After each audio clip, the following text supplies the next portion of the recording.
Alcatraz Federal Penitentiary, California. In October 1959, Ellsworth "Bumpy" Johnson was in his 7th year of a 15-year sentence at Alcatraz Federal Penitentiary, the maximum security prison on an island in San Francisco Bay that housed America's most dangerous criminals. Johnson was 54 years old, serving time for federal narcotics conspiracy, one of approximately 260 inmates confined to The Rock, where escape was considered impossible and where violence simmered constantly beneath the surface of enforced routine and rigid discipline. Johnson had arrived at Alcatraz in June 1953, and by October 1959, he'd established himself as someone to be respected, a former Harlem crime boss who'd controlled millions of dollars in illegal gambling operations, who'd survived decades of gang wars, who carried himself with quiet dignity that commanded respect from other inmates regardless of their race or criminal background. Among black prisoners especially, Johnson was legendary, a man who'd built an empire in Harlem, who'd stood up to Italian mob families, who represented black power and black success in a world dominated by white criminal organizations. But not everyone at Alcatraz respected Bumpy Johnson, and one man in particular, a massive white prisoner named Eric Paulson, would learn in the most violent and permanent way possible that disrespecting Johnson carried consequences that no amount of size or strength or murderous reputation could protect against. According to 17 former Alcatraz inmates who were present during October 1959 and who spoke with Prison Chronicles between 1965 and 1970, what happened in the prison cafeteria on October 23, 1959, became the most legendary act of violence in Alcatraz history. Not because of its brutality — Alcatraz had seen far more brutal attacks — but because of how swiftly it happened, how strategically it was executed, and how completely it ended racist harassment that had been escalating for an entire week. Eric Paulson, 38 years old in October 1959, was exactly the kind of prisoner that Alcatraz was designed to contain: violent, sadistic, racist, and utterly unrepentant about any of it. Paulson stood 6 feet 4 inches tall, weighed approximately 275 pounds of muscle, built through years of prison weightlifting, and had been convicted of 3 separate murders, all of black men, committed during armed robberies in Texas between 1954 and 1956. According to court records and prison files, Paulson had specifically targeted black victims because, in his own words during his trial, killing, racial slur, isn't really murder, it's pest control. He'd shown no remorse during sentencing, had laughed when the judge called him a racist monster, and had promised he'd kill more black people if he ever got out of prison. Alcatraz received Paulson in 1957 after he'd assaulted multiple black prisoners at other federal facilities, making him too dangerous to house in regular prisons. At Alcatraz, Paulson continued his pattern of racist violence and intimidation, but in a more calculated way that avoided the kind of obvious attacks that would land him in solitary confinement indefinitely. Paulson was smart about how he terrorized people, says Marcus Williams, a black inmate who served at Alcatraz from 1958 to 1964 and who witnessed the incident involving Johnson. Williams spoke with Prison Chronicles in 1968. He didn't just attack people openly where guards would see. He'd do little things that humiliated and intimidated, but that weren't technically violent enough to get him thrown in the hole. He'd take food off black prisoners' trays during meals. He'd bump into black prisoners in the shower or in the yard, making it look accidental, but doing it hard enough to hurt. He'd whisper racial slurs when guards weren't close enough to hear. He'd make it clear that he considered black prisoners to be beneath him, that he thought Alcatraz was too good for racial slur, that we should all be working in fields or cleaning toilets rather than housed with white criminals who'd committed real crimes. By October 1959, Paulson had been at Alcatraz for 2 years and had established himself as someone who intimidated most prisoners, not just black inmates, but even white inmates who didn't want to risk confrontation with someone that large and that violent. Guards tolerated Paulson's behavior to a degree because he was smart enough not to cross the line into attacks that would require serious punishment, and because some guards, though this was never officially acknowledged, shared Paulson's racist views and quietly approved of how he kept racial slur in their place. Paulson thought he was untouchable, Williams recalls. He'd killed 3 black men on the outside and felt no guilt about it. He was bigger and stronger than almost anyone at Alcatraz, and he'd been getting away with his intimidation tactics for 2 years without serious consequences. So, when Bumpy Johnson arrived in 1953 and established respect among other prisoners, Paulson saw that as a challenge. He saw this older black man. Bumpy was 54 in October 1959, while Paulson was only 38, getting respect from both black and white prisoners, and Paulson couldn't stand it. He couldn't stand seeing a racial slur being treated like he mattered.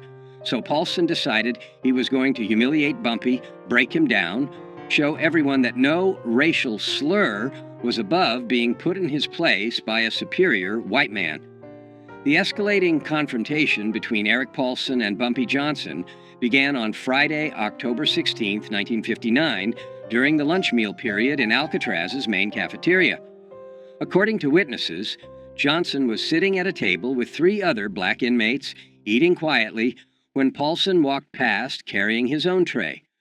Without breaking stride, Paulson reached down and took Johnson's dessert, a small piece of apple pie that was part of the standard meal, and continued walking to his own table, where he sat down and ate the pie while staring at Johnson with obvious contempt. According to witnesses, Johnson looked at where his dessert had been, looked at Paulson eating it, and then returned to eating his own meal without any visible reaction. Everyone at Bumpy's table was ready to fight, Williams recalls. We were ready to stand up and confront Paulson for disrespecting Bumpy like that. But Bumpy just shook his head slightly, telling us to stay calm, and kept eating like nothing had happened. We didn't understand at first. We thought maybe Bumpy was afraid of Paulson because Paulson was so big. But later we understood Bumpy was giving Paulson rope to hang himself. Bumpy was letting Paulson think he could get away with disrespect so that Paulson would keep escalating until he crossed the line where Bumpy could respond with overwhelming violence that would be justified as self-defense. The second incident occurred on Monday, October 19th in the communal shower area. Johnson was showering when Paulson entered, walked directly toward Johnson despite plenty of other shower stations being available, and shoved Johnson hard enough that Johnson slipped on the wet floor and had to catch himself against the wall to avoid falling. "That's my shower," racial slur, Paulson said loudly enough that everyone in the shower area heard clearly. "Find another one. This one's for white men only." According to witnesses, Johnson stood up slowly, water dripping from his body, and looked at Paulson for several seconds without speaking. Then Johnson simply moved to a different shower station and finished washing without saying anything or showing any anger. Again, everyone watching thought Bumpy was being weak, Williams says. Paulson had just physically assaulted him and used a racial slur, and Bumpy just walked away. But those of us who knew Bumpy from his reputation understood what he was doing. He was making Paulson confident. He was making Paulson think Bumpy was an easy target who could be pushed around, and that confidence would make Paulson careless. The third incident occurred on Wednesday, October 21st, during the outdoor recreation period, when inmates were allowed in the prison yard for 1 hour. Johnson was walking the perimeter of the yard with 2 other inmates when Paulson deliberately blocked their path. "Get out of my way, racial slur," Paulson said, standing directly in front of Johnson. "I walk straight. You walk around. That's how it works in here. White men walk straight. Racial slurs walk around." According to witnesses, Johnson looked at Paulson for a moment, then simply stepped off the path and walked around him without responding to the racial slur or the confrontation. Paulson laughed loudly and called after Johnson, "That's right, racial slur. You know your place. You keep walking around white men like a good racial slur should." By Wednesday evening, October 21st, everyone at Alcatraz was talking about the confrontations between Paulson and Johnson. Some inmates thought Johnson was showing weakness by not responding to Paulson's provocations. Others, particularly older inmates who understood prison politics better, suspected Johnson was planning something and was waiting for the right moment. "I talked to Bumpy Wednesday night in our cell block," Williams recalls. "I asked him why he wasn't standing up to Paulson, and Bumpy smiled slightly and said, 'I'm giving him enough rope to hang himself. Right now, if I attack him, guards will see it as me starting a fight and I'll go to solitary. But if I let him keep pushing, eventually he'll do something that crosses the line. And then I can respond in a way that guards will understand was justified. Be patient. This will resolve itself very soon." The final escalation occurred on Thursday, October 22nd, the day before the cafeteria incident that would become legendary. During the afternoon recreation period, Paulson approached a young black inmate named Robert Jackson, 23, who was sitting alone on a bench reading a book. "What are you reading, boy?" Paulson asked, snatching the book from Jackson's hands. "Are there pictures in it?" "I didn't know racial slurs could read words without pictures." According to witnesses, Jackson, who was small, maybe 140 pounds, serving time for postal fraud, and who'd never been violent, tried to take his book back politely. "Please give that back, sir. I was reading it." Paulson responded by hitting Jackson across the face with the book, knocking Jackson off the bench onto the ground, and then throwing the book into a puddle of dirty water that had collected near a drain. "That's what I think of racial slurs who think they're smart enough to read," Paulson said, standing over Jackson, who was holding his face where he'd been hit. "You're not smart. You're not equal to white men. You're racial slurs. And racial slurs belong on the ground where I just put you." Guards broke up the confrontation before it went further, but they didn't punish Paulson severely. He received a verbal warning and lost 1 day of recreation privileges. Jackson was sent to the infirmary with a split lip and a black eye. That evening, Bumpy Johnson sat with several other black inmates in their cell block, and according to Williams, who was present, Johnson made a statement that everyone understood meant something was going to happen very soon. Tomorrow at lunch, Paulson is going to learn a lesson he'll remember for the rest of his life. "I've been patient. I've let him think he can disrespect me without consequences. I've let him think that being big and violent makes him untouchable. But tomorrow, he's going to understand that size doesn't matter when someone has the intelligence and the willingness to use violence more strategically than he does. Tomorrow, Alcatraz is going to see what happens when a racist bully picks the wrong target." The main cafeteria at Alcatraz, Federal Penitentiary, seated approximately 250 inmates at long tables arranged in rows, with guards stationed at strategic positions around the perimeter, watching for any signs of trouble. Meals were regimented.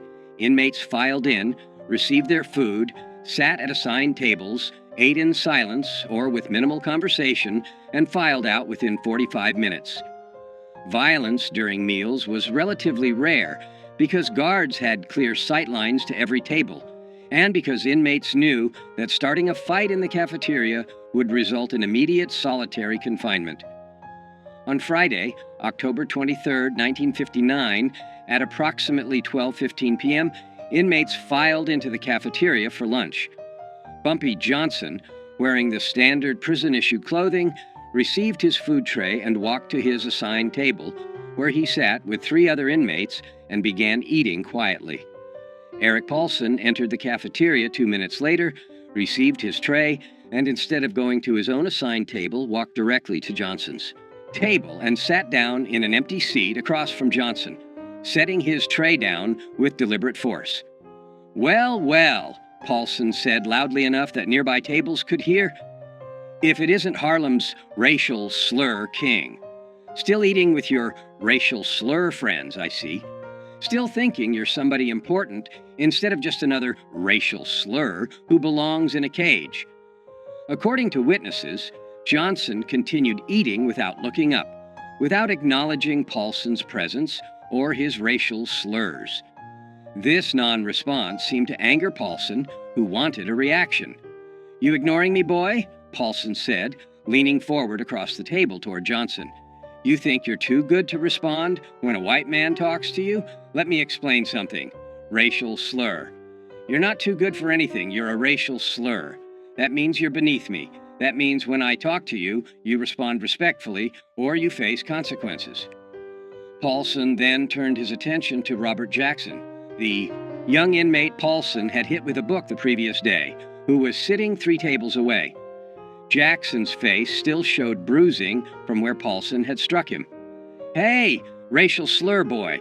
Paulson shouted across the cafeteria at Jackson. "How's your face feeling today? You learn your lesson about reading books you're not smart enough to understand?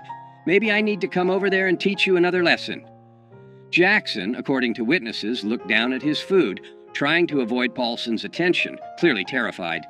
Some of the other black inmates at Jackson's table started to stand up, preparing to defend him if Paulson approached, but guards shouted for everyone to remain seated.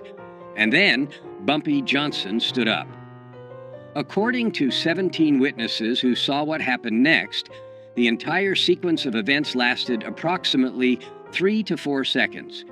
Johnson stood up from his seat at the table, and as he stood, his right hand moved to his waist, where his prison shirt was tucked, into his pants. In one smooth motion that was so fast that most witnesses didn't clearly see it happen, Johnson withdrew something from where it had been hidden against his body.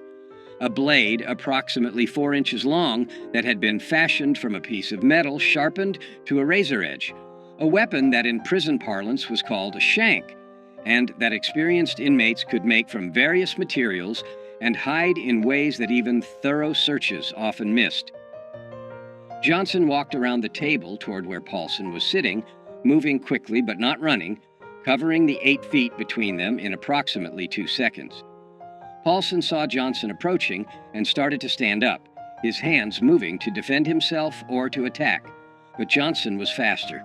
Johnson's right arm moved in a horizontal slash across Paulson's face from left to right, a motion that took less than 1 second, and the shank's blade cut a deep gash across Paulson's face from his left cheekbone to his right jaw, opening a wound approximately 7 inches long that immediately began pouring blood.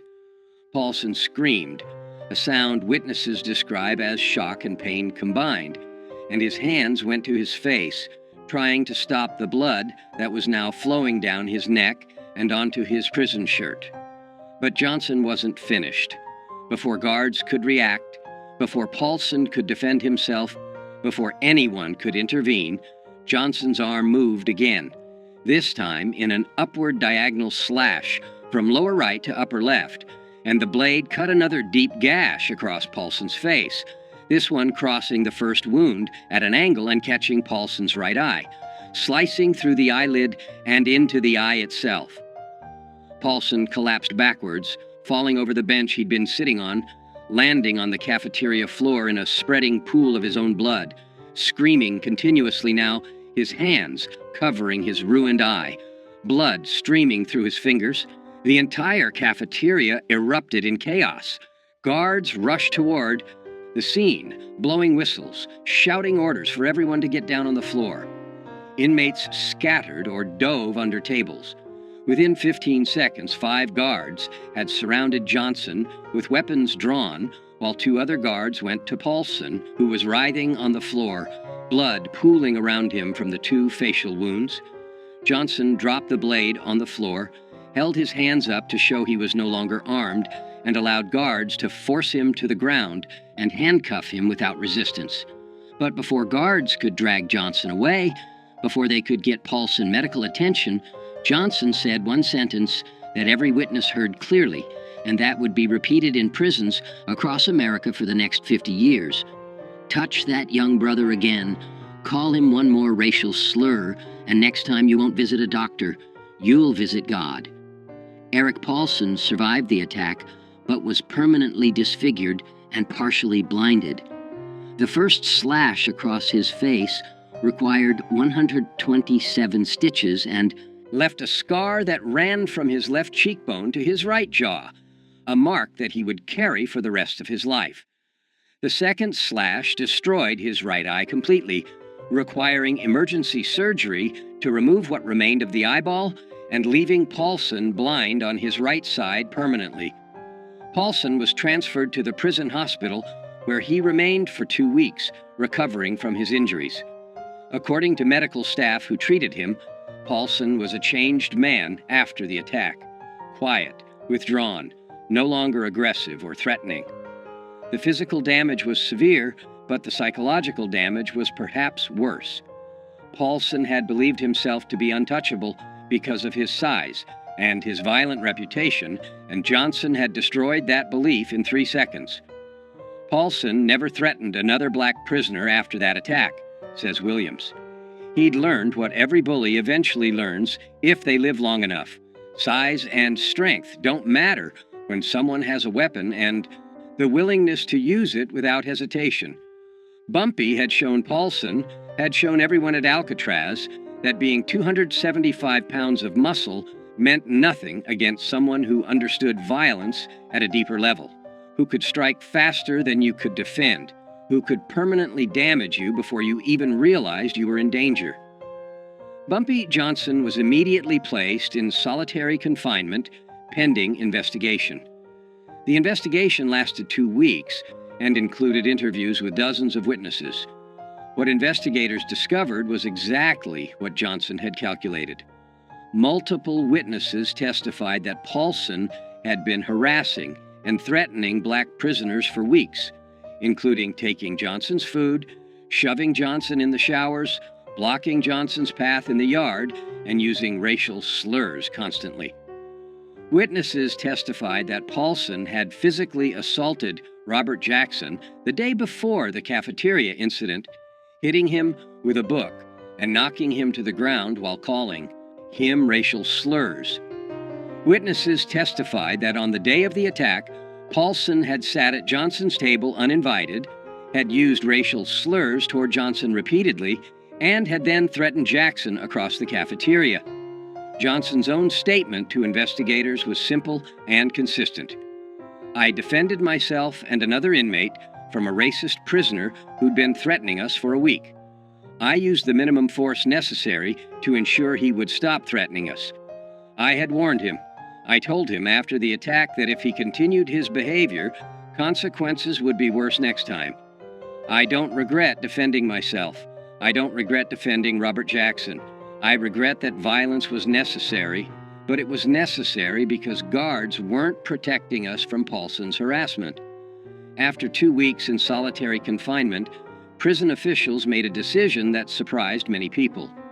Johnson would receive additional time in solitary, 30 days total, for possession of a weapon and for assault, but he would not face additional years added to his sentence because investigators concluded that Johnson had been provoked by Paulson's sustained harassment and that the attack, while excessive in its violence, was understandable given the circumstances.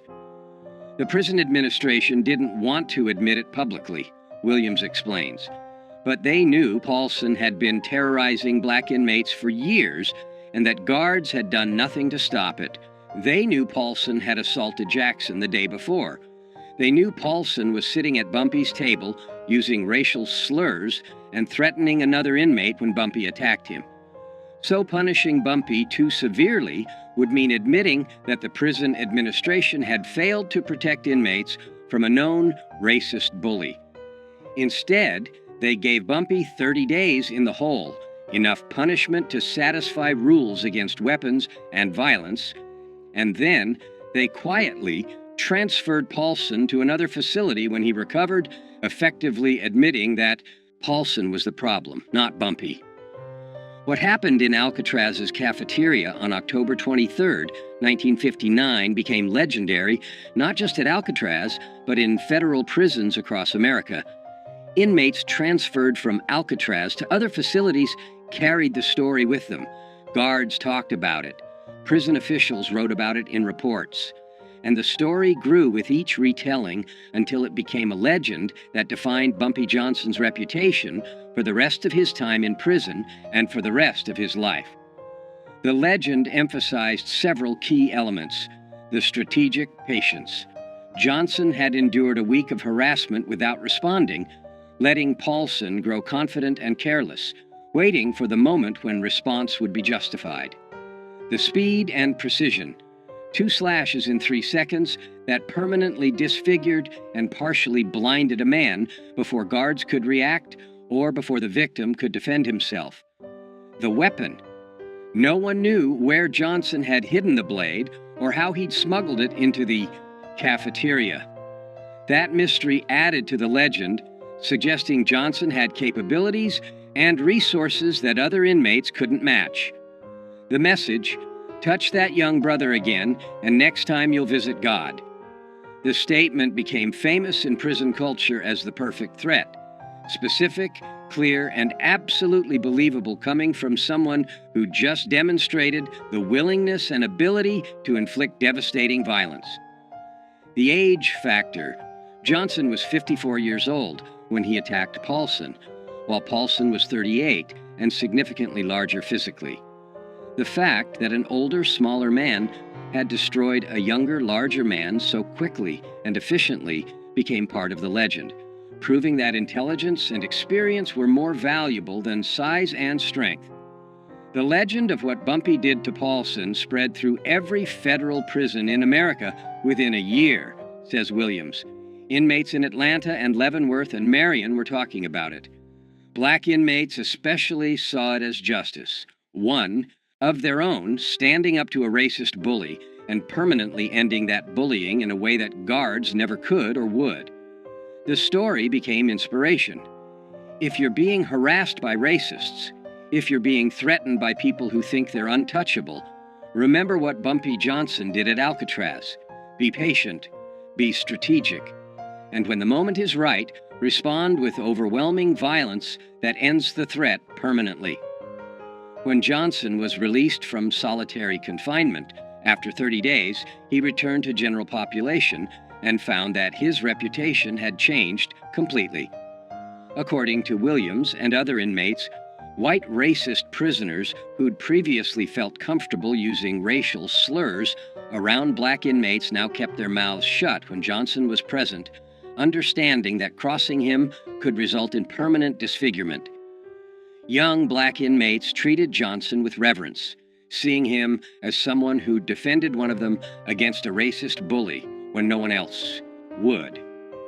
Even guards showed more respect, understanding that Johnson wasn't just another inmate, but someone who could and would use strategic violence when necessary to protect himself and others. After the Paulson incident, nobody messed with Bumpy Johnson at Alcatraz, Williams says. Nobody took his food. Nobody pushed him in the showers. Nobody used racial slurs around him. The word had spread. Bumpy Johnson might be 54 years old, might look like an aging criminal who's past his prime, but he's more dangerous than men half his age because he's smarter, more patient, and willing to use violence with surgical precision when he needs to. That reputation protected Bumpy for his remaining 4 years at Alcatraz until his release in 1963. And it protected every black inmate at Alcatraz because racists understood that if they targeted black inmates, they might face retaliation from Bumpy, and nobody wanted that. Robert Jackson, the 23-year-old inmate Paulson had been threatening when Johnson attacked, served the remainder of his sentence at Alcatraz and was released in 1962. According to Jackson's later accounts to friends and family, the cafeteria incident changed his life by teaching him about courage, justice, and standing up to bullies. Mr. Johnson saved me that day, Jackson told his family after his release, according to accounts shared with Prison Chronicles. Paulson had been terrorizing me for weeks. I'm small, I'm not violent, I couldn't defend myself against someone that big. I thought I'd have to endure his abuse for my entire sentence.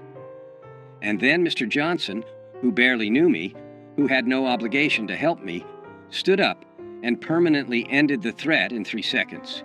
He risked additional prison time to defend me. He used violence on my behalf when I couldn't use it myself.